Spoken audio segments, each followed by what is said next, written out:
Romanos capítulo 8, versículo 35, 36, 37 e 38. Eu estou usando a versão Almeida corrigida e revisada fiel. Diz assim: Quem nos separará do amor de Cristo? A tribulação, ou a angústia, ou a perseguição, ou a fome, ou a nudez, ou o perigo, ou a espada? Como está escrito, por amor de ti somos entregues à morte todo dia. Somos reputados como ovelhas para o matadouro. Mas em todas essas coisas somos mais do que vencedores, por aquele que nos amou. Porque estou certo de que nem a morte, nem a vida, nem os anjos, nem os principados, nem as potestades, nem o presente, nem o porvir, nem a altura, nem a profundidade, nem alguma outra criatura nos poderá separar do amor de Deus que está em Cristo Jesus, o nosso Senhor. Bom, nós vimos anteriormente, na última mensagem, que foi Romanos 8, do verso 31 ao 34, que Paulo vai fazer algumas perguntas cuja resposta não existe. Se tentarmos responder, a resposta vai ser nada, vai ser ninguém. E através dessas perguntas ele nos leva a refletir sobre a segurança que nós podemos ter em Deus, na obra de Jesus Cristo, na nossa justificação. As 4 perguntas são: versículo 31 de Romanos 8, se Deus é por nós, quem será contra nós? Não há uma resposta de alguém que possa se colocar contra nós, porque ninguém é contra nós, uma vez que Deus é por nós. Aquele que não poupou o seu filho, não nos dará com ele todas as coisas? Verso 32 é a segunda pergunta. Quem pode acusar os escolhidos de Deus? É Deus quem os justifica. Essa é a terceira pergunta, verso 33 de Romanos 8. E a quarta e última pergunta que nós vimos, que se segue, está no versículo 34, e é: quem pode condenar os eleitos de Deus? Porque Jesus morreu, ressuscitou, está à direita de Deus e também intercede por nós. Nós viemos escalando durante o capítulo 8 de Romanos, durante a primeira mensagem também, nós temos a ideia de um escalonamento, de um modo tal que esta é a última questão. Esse é o topo. Agora nós chegamos ao degrau mais alto. Chegamos ao apogeu, ao ápice. Essa questão que Paulo coloca agora, nesta sessão que nós estamos meditando hoje, expondo hoje, nesta sessão, nós temos o clímax do capítulo 8, ponto mais alto. Mas não apenas do capítulo 8, como também esta nova questão que Paulo vai colocar agora, que nós lemos, versículo 35, quem nos separará do amor de Cristo? Essa questão é o ápice, não só do capítulo 8, mas também de todos os capítulos que Paulo veio nos apresentando até o momento. Capítulo 1, 2, 3, 4, 5, 6, é como se fosse degraus, e o 7º degrau, e agora chegamos, digamos que no 8º e último, no auge.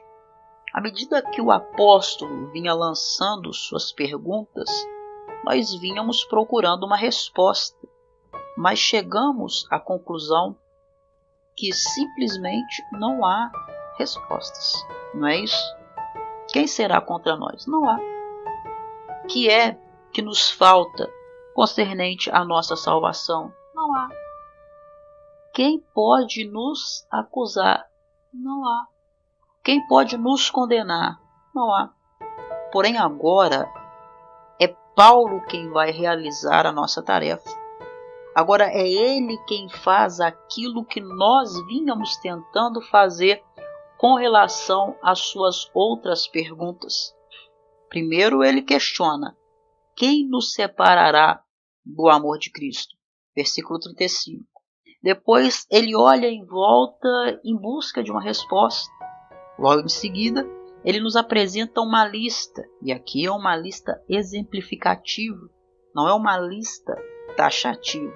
São apenas exemplos, ele não esgota as possibilidades de adversários e adversidades que poderiam tentar se colocar entre nós e o amor de Cristo. Ele menciona então aqui 7 possibilidades no versículo 35. Ele diz assim: será a tribulação, ou a angústia, ou a perseguição? Nessas 3 primeiras, o que ele está dizendo é o seguinte: será que as aflições, as pressões, os sofrimentos e perdas que o mundo impõe sobre nós poderão nos separar do amor de Deus que está em Cristo Jesus? Aí ele lista mais 2. Será a fome ou a nudez? Ou seja, a falta de coisas básicas necessárias para a sobrevivência? Será que essa falta pode nos separar do amor de Deus que está em Cristo Jesus? E então ele finaliza com mais 2 exemplos: o perigo ou a espada, ou seja, o risco de vida, a iminência de morte, ir até as últimas consequências por causa da fé. Isto é algo que pode nos separar do amor de Deus? No próximo versículo, o versículo 36, ele trabalha ainda mais profundamente esse risco de vida que ele descreve aqui quando fala de perigo e espada. A ideia do risco de vida, a ideia da morte iminente, da possibilidade do martírio, ainda é mais aprofundada por Paulo no versículo 36. Porque ele diz assim: por amor de ti enfrentamos a morte todos os dias.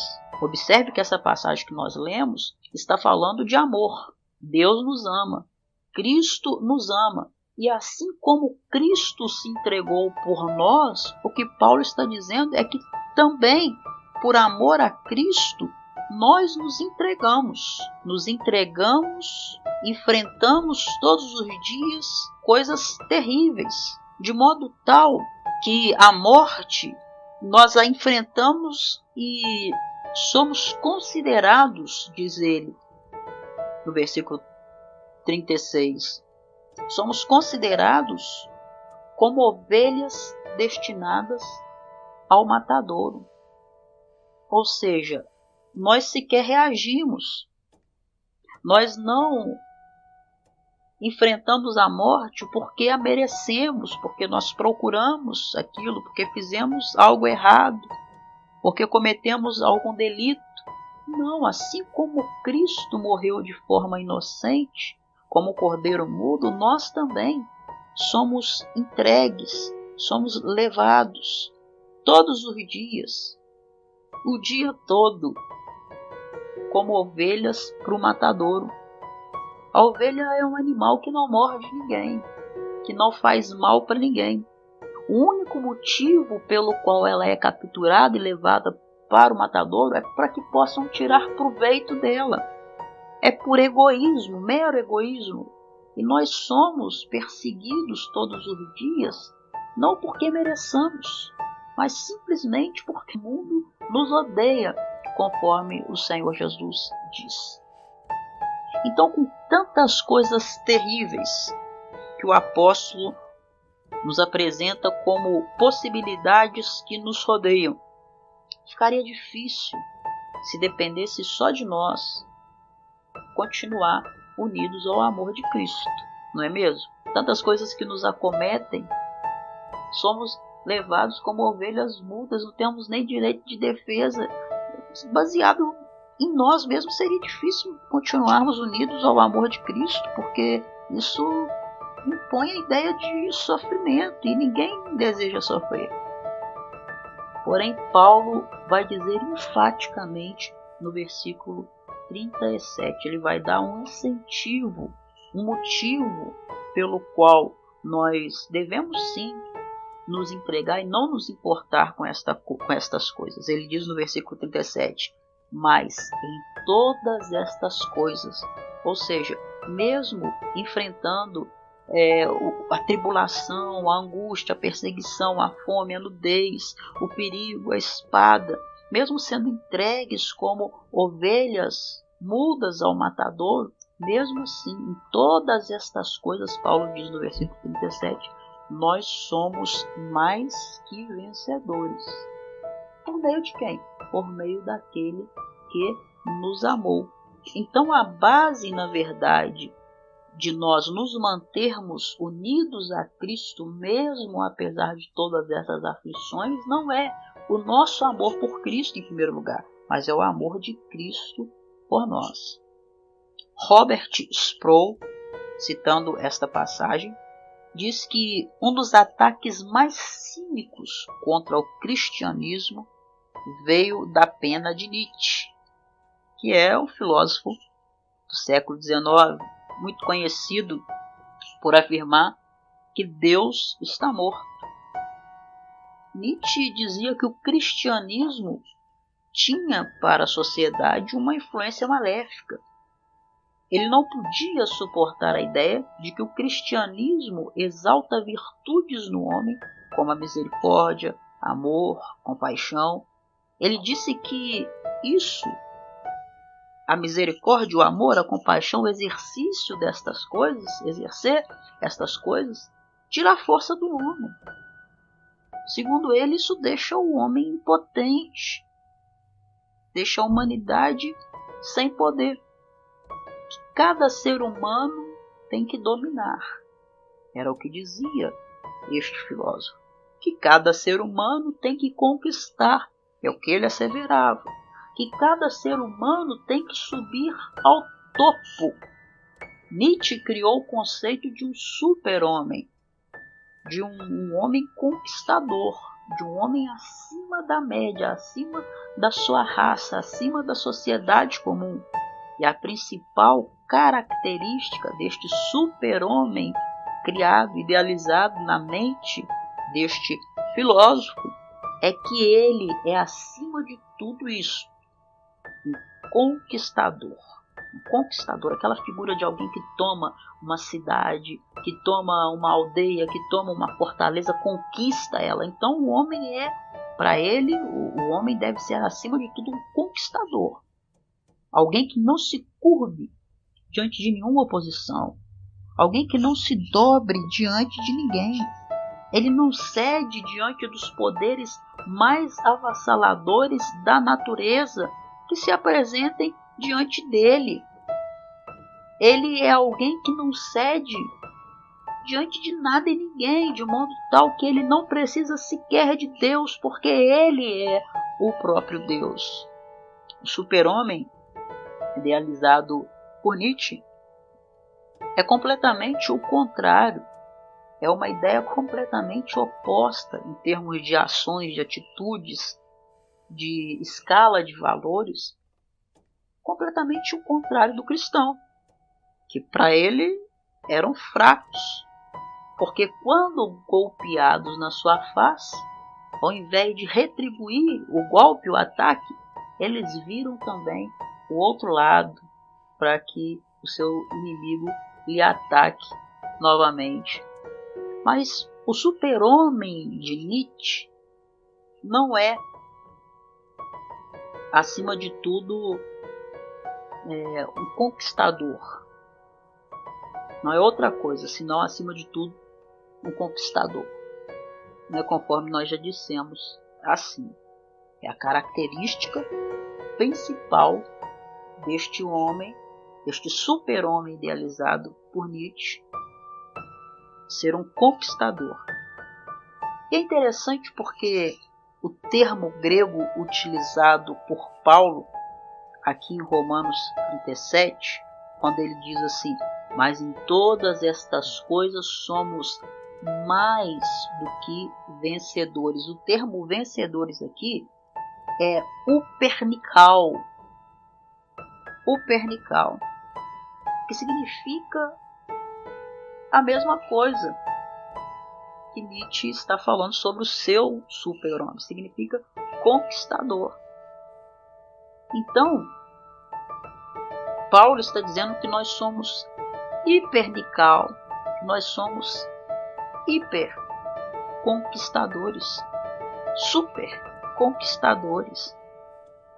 Mesmo passando por tribulação, angústia, perseguição, fome, nudez, nós somos super conquistadores, somos como aqueles que invadem a cidade e dominam a cidade, somos como aqueles que vencem a sua empreitada, o que a mente de Nietzsche não era capaz de compreender e a mente humana natural não é capaz de compreender, mas Paulo está dizendo para nós claramente é que tribulação, angústia, perseguição, fome, nudez, espada, martírio, sermos levados como ovelhas para o matadouro, isso não é antagônico, não é contraditório com o fato de nós sermos vencedores.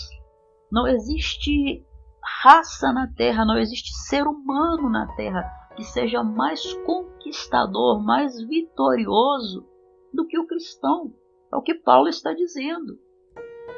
O cristão é este homem, esta mulher que conquista, que domina, que desbrava, que não se sujeita a nada senão a Deus, que não se curva diante de nada senão diante de Deus, que não tem medo de nada senão de Deus, temor a Deus. Nós somos essa pessoa, mas somos essa pessoa apesar de e também porque nós enfrentamos tribulações, angústias, perseguições, fome, nudez, perigo, espada, porque somos levados como ovelhas para o matadouro. Isso não nos impede, mas até nos ajuda a ser, confirma que somos verdadeiros conquistadores, verdadeiros vencedores. Paulo não diz que somos meros conquistadores, como o homem idealizado por Nietzsche, mas ele diz que nós somos em todas as coisas mais do que conquistadores, mais do que vencedores, por aquele que nos amou. Então sobra em nós essa virtude, essa característica, essa graça, essa excelência, de tal modo que isso acontece porque nós temos o modelo de um homem perfeito, não como o homem idealizado de Nietzsche, que nunca existiu e nunca existirá, na verdade. Mas nós temos um modelo perfeito que é o próprio Cristo. A igreja, os eleitos, os crentes, os salvos, são a nova humanidade, encabeçada, liderada por este homem perfeito, que é a cabeça, que é o líder, o cabeça, o líder, que é Cristo. De modo que, se o nosso representante, o capitão da nossa salvação, venceu, ele nos dá também o poder para vencermos todas as coisas. Isso não quer dizer que nós não teremos lutas, adversidades, aflições, temores. Isso não quer dizer que o cristão é blindado contra tudo e contra todos, de modo algum. Crente também é acometido por doenças. Crente também perde emprego. Crente também sofre acidente de carro. Crente também é vítima de bala perdida. Crente também é assaltado. Crente também sofre injustiças. Crente também passa perseguições. Crente também perde entes queridos. Dizer que nós somos mais do que vencedores é dizer que, apesar de existirem circunstâncias tenebrosas, nós não somos marionetes dessas circunstâncias. Se tudo vai bem, eu estou bem. Se tudo vai mal, eu estou mal. Não. A alegria do cristão, a alegria nossa, ela não é circunstancial, ela é ultra circunstancial. Porque nós não depositamos a nossa alegria nas pessoas. Nós não depositamos a nossa alegria nas coisas. Nós não depositamos a nossa alegria em qualquer outra coisa a não ser no próprio Deus, no ser de Deus, na pessoa de Deus, no amor de Deus, na bondade de Deus, na misericórdia de Deus. É ali que nós depositamos a nossa alegria e por isso jamais seremos frustrados deste modo. A nossa felicidade não está baseada naquilo que as pessoas fazem ou deixam de fazer por nós, mas está baseada naquilo que Cristo já fez por nós e continua fazendo por nós, em nós e através de nós. É por isso que às vezes não entendemos nada do que Deus está fazendo em nossa vida, mas nós confiamos. Sabemos que é Ele quem a dirige. Não é porque não entendemos que Deus não nos ama ou nos abandonou. Ele continua nos amando e por isso mesmo continua conduzindo a nossa vida e dirigindo os nossos caminhos. Isaías capítulo 55, versículo 9 fala: assim como os céus são mais altos do que a terra, também os caminhos do Senhor são mais altos do que os nossos caminhos. Fala que assim como os céus são mais altos do que a terra, os pensamentos do Senhor também são mais altos do que os nossos pensamentos. E na sua grandeza e soberania, Deus trabalha na nossa vida do modo que Ele quer. Às vezes olhamos e não entendemos nada do que está acontecendo. Parece que tudo está bagunçado, embolado, de cabeça para baixo, fora do lugar. Mas o Deus que nos ama não perdeu o fio da meada. O Deus que nos ama não perdeu as rédeas.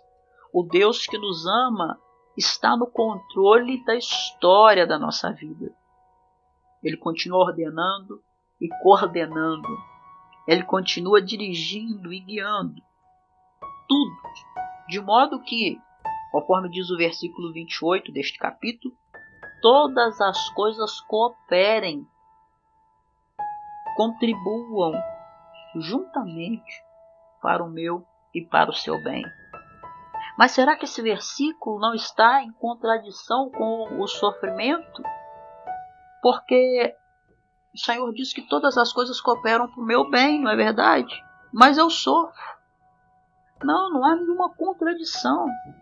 Paulo diz que todas as coisas cooperam, inclusive as ruins, para o bem daqueles que amam a Deus. O grande pastor batista, John Piper, traz em seu livro O Sorriso Escondido de Deus a biografia de grandes servos de Deus que experimentaram o sofrimento e permaneceram firmes, dentre os quais está William Cowper, um dos maiores compositores cristãos, o qual enfrentou crises profundas de depressão e mesmo em meio à dor, ele compõe belos hinos, traduzidos e cantados no mundo inteiro, e é uma grandiosa frase de Cowper, que inspira inclusive o título deste livro. Cowper disse o seguinte: por trás de toda a providência carrancuda esconde-se uma face sorridente. Muitas vezes as circunstâncias são pardacentas, sombrias e amargas. São perdas financeiras, luto na família, enfermidade crônica, casamento abalado, amizades destruídas. Muitas das vezes o mar da vida se revolta e parece impossível conseguirmos navegar por ele. Há momentos em que nós somos assolados por pressões externas e por temores internos. Existem momentos que nós somos ameaçados por laços de morte e atormentados com angústias do inferno. Porém, mesmo que estas circunstâncias sejam carrancudas, esconde-se atrás de cada uma delas a face sorridente de Deus. Há um propósito para tudo isso. Deus está no controle de tudo isso. E embora não se alegre com o nosso sofrimento, Deus se alegra com o produto, com o resultado, que é nos fazer estar ainda mais próximos de Cristo e desfrutarmos ainda mais, como nunca desfrutaríamos nesta terra, do amor de Cristo Jesus. O fato de estarmos no miolo da tempestade não significa que Deus está indiferente à nossa dor. O fato de não vermos nem sentirmos a presença de Deus não significa que Deus está ausente. O fato de vermos as circunstâncias se agravando contra nós não significa que Deus está inativo. Na verdade, nessas horas mais sombrias, é que Deus está trabalhando a nosso favor. É nas horas mais sombrias que Deus transforma os vales em verdadeiros mananciais.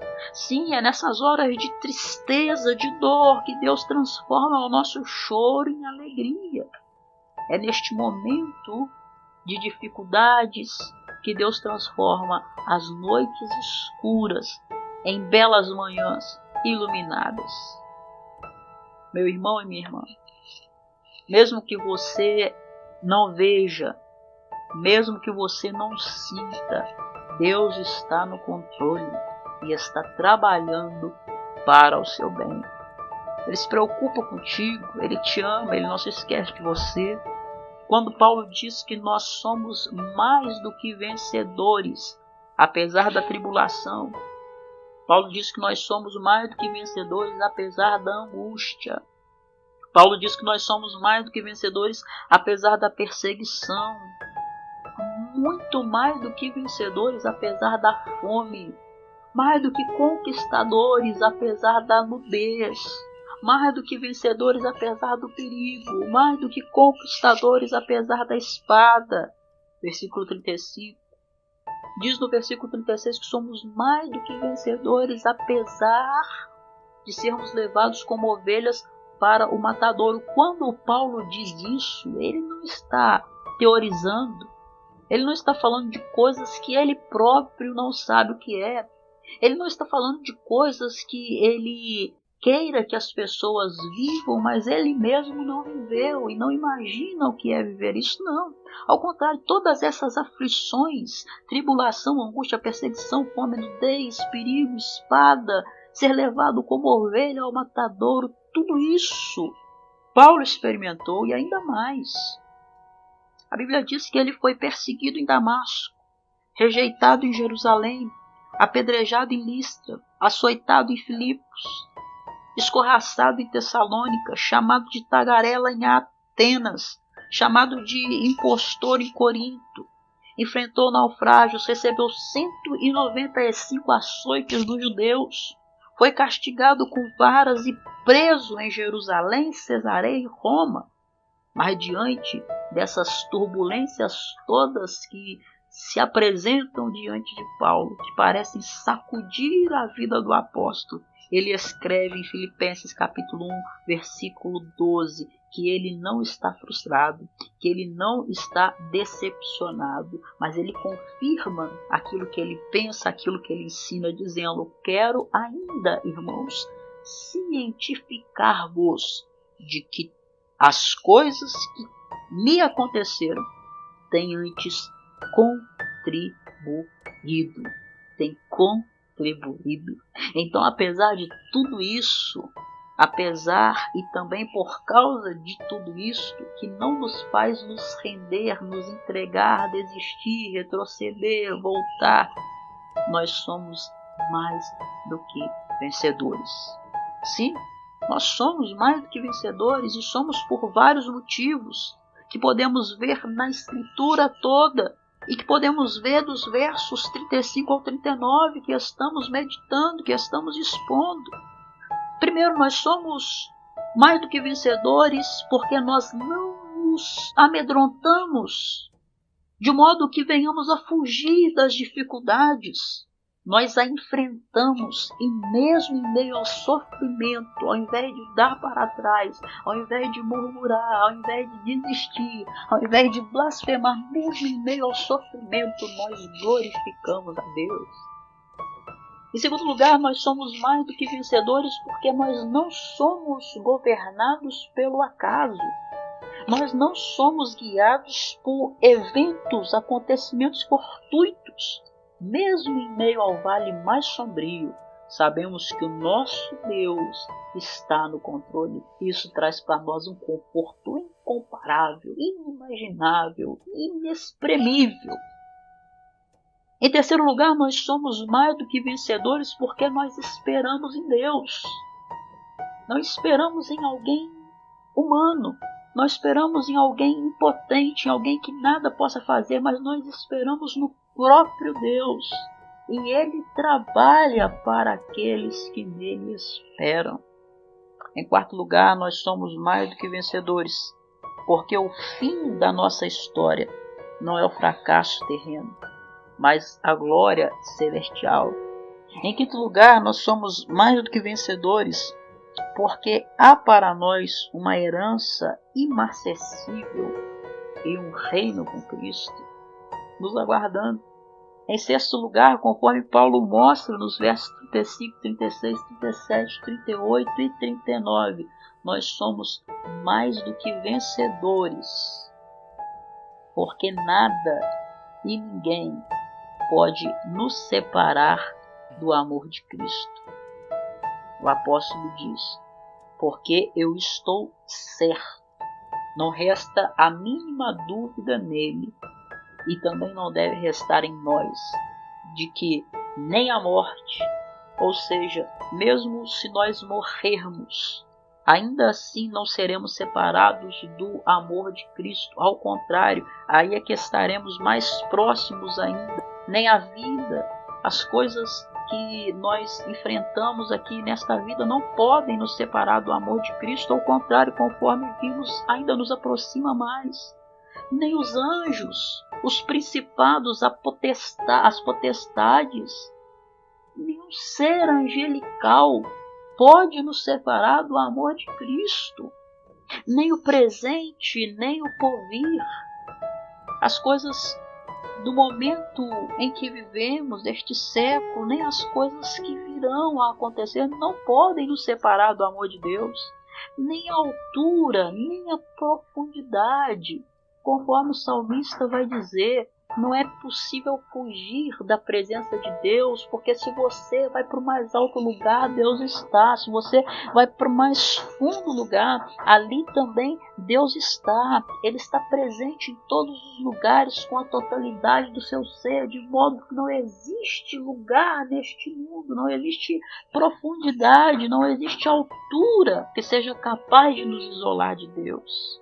A presença dele está sempre conosco. Nenhuma criatura pode nos separar do amor de Deus que está em Cristo Jesus. Amém.